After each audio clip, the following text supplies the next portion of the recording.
it appears that President Trump does have authority to defer employee payroll taxes if he wishes to under the law.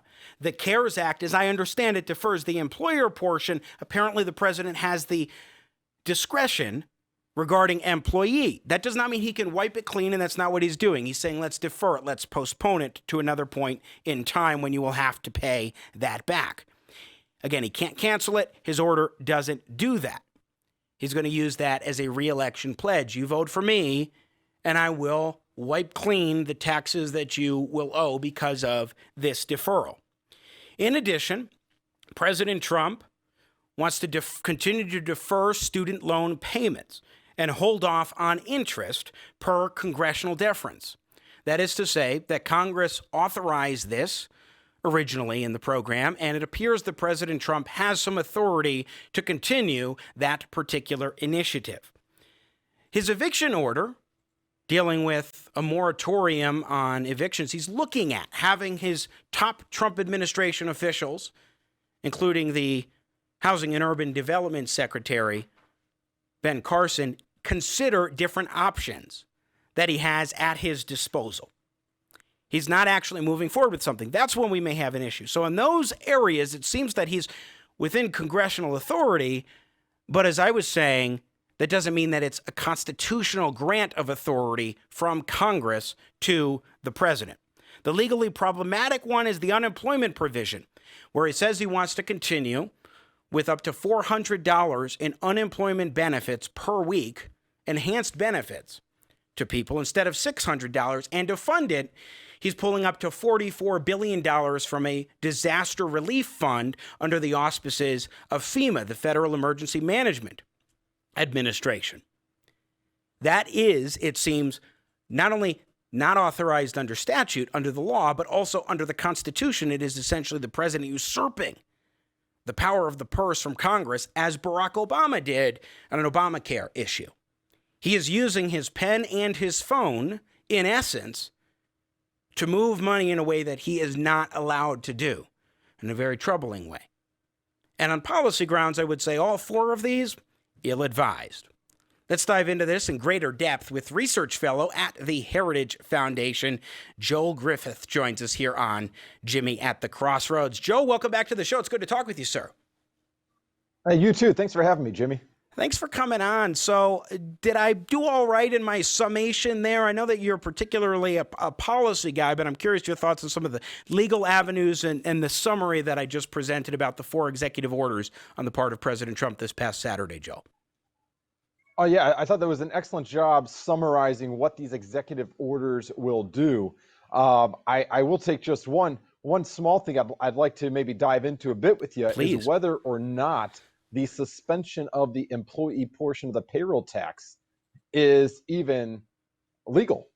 I would actually make an argument that is very legally dubious, and that's because, number one, let's look at the broad construct here. Number one, Congress, under our Constitution, is the branch that has the power of the purse, that has the power to not just appropriate funds, but to also craft tax policy. Now, Congress actually did pass many years ago. They passed a section of the Internal Revenue Code, Section 7508A. This is the section that the president referenced in his executive order. And that section of the code says that the Treasury Secretary, in certain instances of federally declared emergencies, that the secretary can delay by up to 1 year certain taxes from being paid if, and this is quote, if the secretary determines that the taxpayer has, quote, been affected by a federally declared disaster. So all over the country, we've had each and every state declare a state of emergency. The government's recognized these states of emergency related to the pandemic. That's not in doubt. We know that it's happened. What's in doubt is whether you can go ahead and issue an order that says each and every taxpayer has been affected by this pandemic. This is a very creative application of the law, and I don't think and I don't think saying it's very, very creative goes far enough. I think it's actually not legally permissible, but that's going to be up to Congress now to actually challenge this executive order. I will say that I think that is an excellent breakdown of the points there, Joel. And I mean, I'm not a legal scholar. This is some of the cursory investigation that I have done, but I believe it's unconstitutional regardless, even if it was authorized by Congress, with them deferring such authority to the president. I would say that that's unconstitutional, but your point is something that I resonate with very much. And not to belabor the point here, but look, I know that we know individuals that have been affected by this, that have been unemployed. Yes. Those are not going to be the people that are helped by this, because the payroll tax is paid biweekly by people who are employed. Number two, think about the instances in which we have natural disasters that occur. We have floods, blizzards, hurricanes. I actually went in and did some research on past federally declared disasters on the local level. There was one in Southern California, a wildfire that occurred in 2007 and 2008. A federal disaster was occurred in Orange County, Riverside County, and San Diego County. That encompasses 9 million people in Southern California. Well, think about this. You don't want somebody who has, let's say it's April, and they've got a wildfire. You don't want that person to have to be worried about coming up with tax dollars or filing their taxes. They're worried about finding shelter, cleaning up their house, figuring out what's next. That's why this power is given to the Treasury Secretary, because we recognize that in some instances, you're going to have a disaster that falls when taxes are due. And out of the goodness of our hearts, we don't want to force that on our fellow citizens. That makes a lot of sense. But what wouldn't make a lot of sense is to say that all 9 people in San Diego, Riverside, Orange County are given this suspension of their taxes, because those disasters only affect a portion of that population. That's who this relief is intended to be for. So by going ahead and doing blanket relief to 330 million people, that might be politically smart. I'm not going to argue with that, but I'm talking about whether or not this is legally allowed. Yes. And I don't believe it is. Well, my initial reaction when I saw this can't be legal. And then some of the analysis that I read suggested that the CARES Act might provide some of the latitude here, as well as the statute cited in the executive order. But my natural inclination was exactly as you were describing, Joel Griffith, our guest research fellow at the Heritage Foundation. Let's talk about the legality of the unemployment provision. Here's Professor Jonathan Turley. He put up a tweet thread yesterday in Pick One. And here's what he had to say about this. He said, Speaker Pelosi just said on CNN that the executive action is absurdly unconstitutional, but did not say that she was moving to challenge the action. Absurdly unconstitutional is practically constitutional if no one challenges it. The executive order raises a host of constitutional issues, including the creation of an entirely new program without a scintilla of congressional approval. It also has a deferral of tax, which seems like a Republican version of Obama's deferring actions under immigration laws. Trump is right that the Democrats have been holding up relief to achieve long-sought changes like state tax exemptions. They overplayed their hand, but that is no license for the president to leave the game. Our system forces compromise by requiring players at the table. So Professor Turley of George Washington University Law School, he has a wide range of points that he's raising there, but I want to focus in on the one where he talks about creating a new program. That is, in essence, what President Trump is doing with this so-called extension of the unemployment benefits, particularly because he's changing how it's structured, and he's also changing the amount, which is $200 less than what Congress had provided before. And he's also pulling that money from the disaster relief fund under FEMA. Yeah, and I think we need to be very careful here, because these are 4 separate executive orders, and each executive order has a different legal underpinning. So the one we were talking about a second ago is the suspension of the payroll tax. That I think is very legally dubious, and we can talk about the policy concerns, I'm sure, at some other point. When it comes to this, the unemployment insurance component, the president does appear to have more leeway here, because that is tied into, number one, the CARES Act, but also the fact that we have these federally declared emergencies, and he has power to divert funds from one pot to another in certain instances. So it appears that really the issue with this isn't whether or not it's constitutionally legally. It appears that the president does have that power to do that.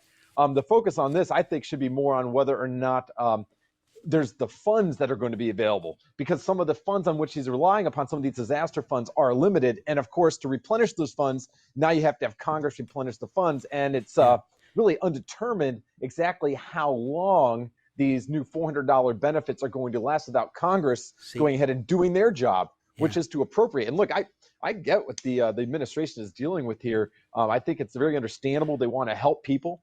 They want to help people get through this crunch.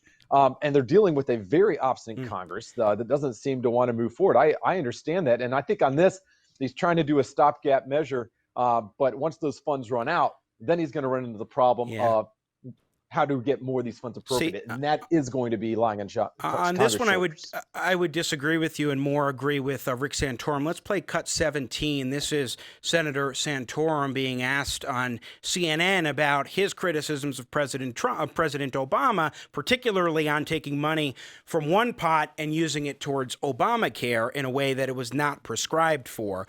And then we have the example of President Trump today. A couple of executive actions are clearly fine. There's a couple that are not, and I would say that Barack Obama has set the precedent, and that's the problem. That's the reason that many Republicans came out when he was spending money on health care that he was not under Obamacare, that he was not permitted to spend under the act, but he was establishing the DACA program that was, again, not a legitimate use of executive power. Many of us stepped forward and said, no, you can't do this, and you're setting a horrible precedent that now Donald Trump is following. And so I find the hypocrisy of Nancy Pelosi and Chuck Schumer, who applauded President Obama for using this unconstitutional executive action, are now complaining that President Trump is doing the same thing. But I'm giving you an opportunity to not be a hypocrite. So on the unemployment, I'm saying, you heard me say it, John. No, you blame President Obama. I just want to know, do you approve of the executive action? No, I don't. Because no, I don't. I think but here's the problem. No, you don't but because see the why don't you? I want to give you the opportunity to explain why don't you approve of the action that President Trump, this president, took? The action that you just spoke of, creating a new unemployment system, if you will, and is something that is under the purview of Congress to do and is not for the president to be able to do. And just like when Barack Obama funded health insurance companies illegally, in my opinion, unconstitutionally, both are under the purview of Congress to appropriate that money, and he can't just unilaterally do that. And so again. So Joe Griffith, I would agree with Rick Santorum there, and also with the Wall Street Journal, which editorializes today that Mr. Trump's worst order would redeploy up to $44 billion, as we talked about, from the Federal Emergency Management Agency's Disaster Relief Fund to finance the extra jobless benefits by $300 a week plus $100 a week from the states. COVID-19 is a national emergency, and unemployment is the result of the virus and government shutdowns. But Congress passed jobless aid as part of the CARES Act that was separate from the Disaster Relief Fund. Mr. Trump is commandeering the power of the purse that the Constitution preserves for Congress, and they also make, as Senator Santorum does, the comparison to Obama and those Obamacare funds, or funds that he pulled from another pot to use towards Obamacare insurance payments. Look, I deeply admire Senator Santorum, but in this case, I don't believe that this is hypocrisy. I think people are making an apples versus Volvos comparison here.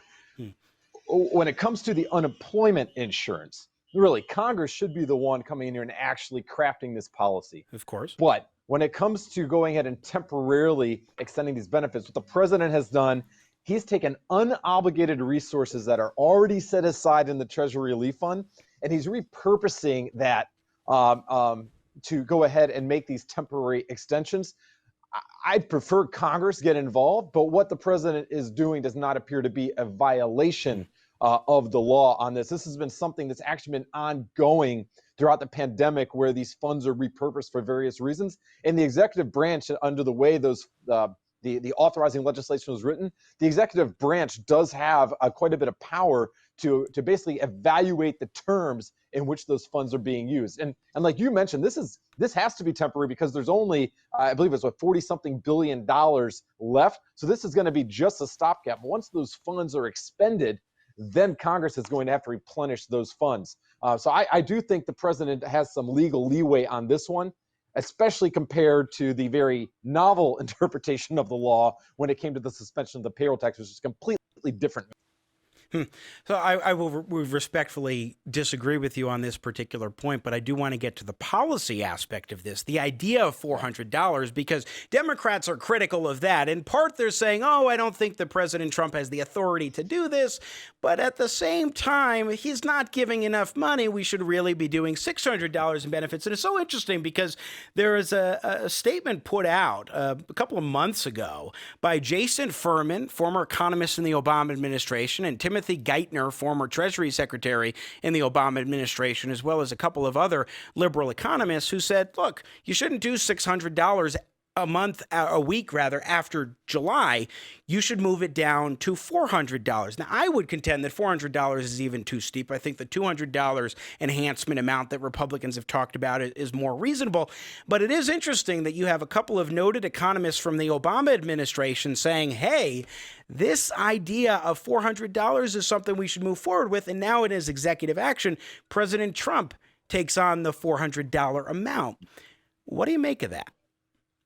Well, look, number one, we know that the $600 per week, Congress passed that in a rush, and it ended up you ended up with a circumstance in which 70% of people were earning more off the job and on the job, and that is really being a hang-up to a lot of businesses. I've talked to a number of these business owners. I'm sure you've talked to a number too, where it's actually getting harder to hire people and rehire people because they can make more off the job than on the job. So this $400 is really a compromise between that $600 level, which is really an impediment to reemploying people, and something that I think would be more reasonable, such as capping the amount of money that people are earning unemployment to what they would have earned on the job, and then gradually phasing that out to where we were prior to this pandemic. You know, we've seen 9 million jobs come back in the past few months as the economy reopens. It's time that we go ahead and take a look at this and scale these benefits back so that we're not inadvertently holding back economic recovery. Yeah, I think that one of the important things to note about the $600 amount is that there are a lot of employers who have been saying, look, I've called my workers and I've asked them, are you coming back? And they said, no, I'm actually making more right now off of these unemployment benefits than I was when I was working for you. And so it clearly is, in many cases, maybe not all, but in many cases, a disincentive to work at $600. The notion of moving down to $400 is at least a little more reasonable. Even some of these Obama administration economists are saying $400 is the right amount. So what do you make of the Democrats just insisting on this $600 level, even when you have some people like Furman and Geithner saying, go ahead and make it $400? Well, yeah, I think this is politics. It's not economics. The fact is, most people would rather earn more, and if that comes from not working or working, a lot of people choose just not to work. The problem with that is not only does it hurt one's resume, and not only does it weaken one's character, but we can't afford this longer term as a country to be paying people to actually sit at home. And it's the same problem with, I don't want to pick on just those that are making more off the job than on the job. We see the same problem with the massive $5 trillion now that have been printed and spent to bail out businesses and other individuals across the country, some of whom are actually quite wealthy. We're borrowing from our future. It's generational theft. And whether or not we recognize the slower growth that results from that, we are going to be incurring that damage over the longer term. It's not morally right. It also doesn't make economic sense. Again, Joel Griffith is our guest, research fellow at the Heritage Foundation here on Jimmy at the Crossroads. I want to talk about the payroll tax aspect of all of this, because while it may well be that President Trump doesn't actually have the legal authority to defer, there's still a discussion ongoing about the idea of not just deferring, but actually saying, hey, let's just not tax by Congress through congressional statute. Let's not tax the payroll. Let's not move forward with the payroll tax. Let's give a tax cut right now. Get rid of that for this particular period of time. Not something that hasn't been done before. Now, Nancy Pelosi has been very critical of this idea for Republicans. She's also critical of President Trump's deferral because she says that it will rob the Social Security and Medicare programs of needed funding, even though, keep in mind, it's just deferring the tax payments into the future as opposed to saying you have to pay them You'd never have to pay them all together. But I want to play a clip. This clip has Nancy Pelosi yesterday on Fox News Sunday talking about this particular provision, but also back in 2012 when she was strongly advocating for, and Congress had just approved, a payroll tax cut. When he says he's going to do the payroll tax, what he's doing is undermining Social Security and Medicare. This is necessary because our economy and our people need this boost. For individual families, 160 million American families, this will be a boost. Do you worry, though, that this does take money out of the Social Security Trust Fund and that it may never fully be refunded, repaid? No, I don't worry about that. I think that this should be the last year for it. And I do believe that other factors entering into our economic growth are weighing in now, and we see an improvement in our growth possibilities.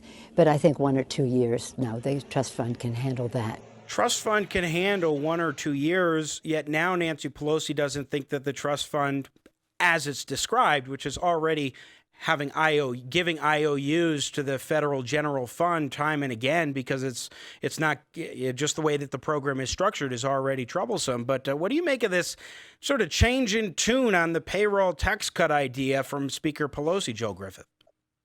Well, once again, this is political instead of being based in economics. Now, I don't believe that the payroll tax cut, even if we do a holiday, I don't believe that's economically productive. Sure. But let's not go into trying to scare people into thinking that we're suspending this and now we're going to go cut somebody else's benefits next year. That's not what's going to happen. Now, where there's some kernel of truth here is that, yeah, we're in serious trouble long term with this country. It's not just the $23 trillion of debt on the books. It's the fact that we are far more in debt when you look at the unfunded liability aspects of this for Social Security and also our healthcare entitlement systems. But what we're going to, I think, more likely to see is not just that we would go ahead and see these programs cut. You'd go ahead and see us print more money or engage in higher taxes in order to stop these programs from being cut. So we've got to find a way to have smart reforms done longer term. And that's something that no one seems to be talking about right now on Capitol Hill. Yeah, it's so interesting that she would say, oh, this is the reason why Social Security might have some issues, is if we actually reduce the payroll tax burden on the American people. It's like, no, actually, systemically, Social Security is on the road to bankruptcy, and we need to have significant reforms. And also, I agree with you completely, Joe Griffith, that it is not economically stimulative to reduce the payroll tax. All that this would do, if you were to do that, is provide some additional relief to workers who are struggling to make ends meet, maybe having just returned and are starting to get back onto the payroll and what have you. It would provide them with some additional relief to make ends meet, which is not the same as an economic stimulus by any stretch of the imagination. You know, and if you look at the numbers from this last quarter, I think that stresses that point. Look, the problem isn't right now that people aren't earning more. We actually had disposable income increase at a record stretch last quarter with all the government transfer payments, even as we saw spending plummet. So why did spending plummet? Why did the economy even produce less? Well, that's because people are, number one, uncertain about the future. But number two, I think more importantly, actually, is you have governors and mayors that are telling people they cannot engage in enterprise. They cannot open their businesses. You have supply chains disrupted. People can't engage in their normal lives. That's what's causing this contraction. And as we see those restrictions lift, that's when we see the economic growth. And that's why the jobs numbers have been so encouraging in the last 3 months, because we have states reopening.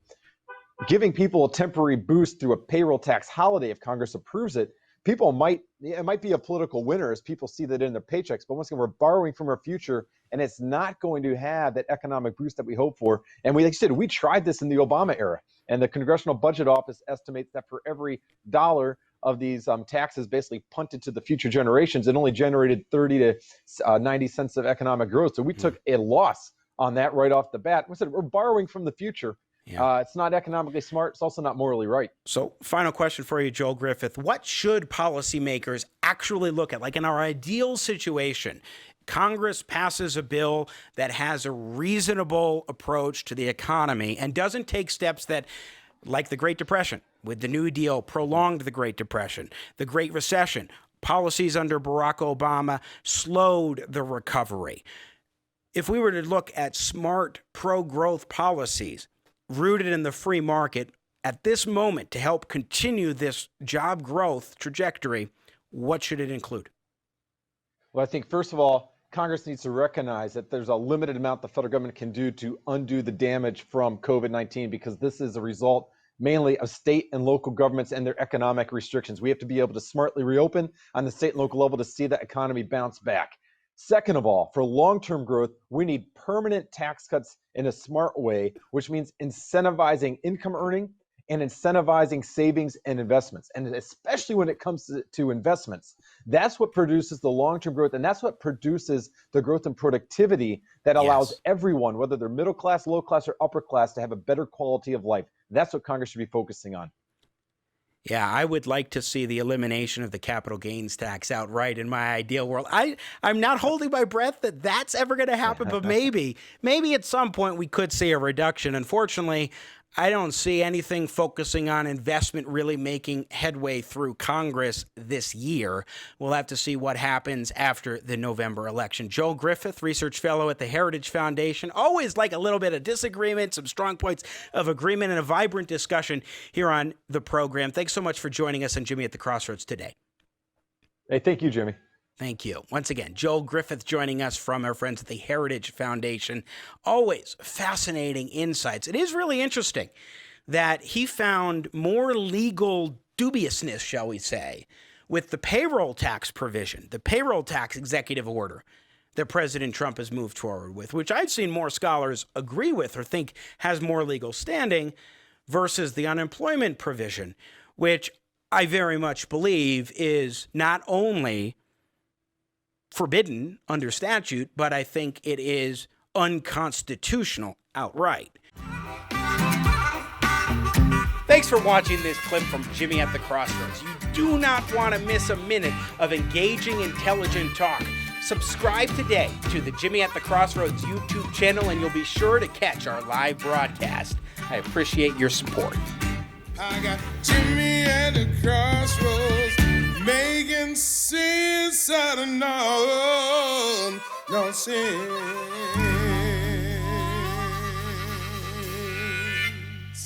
Yeah.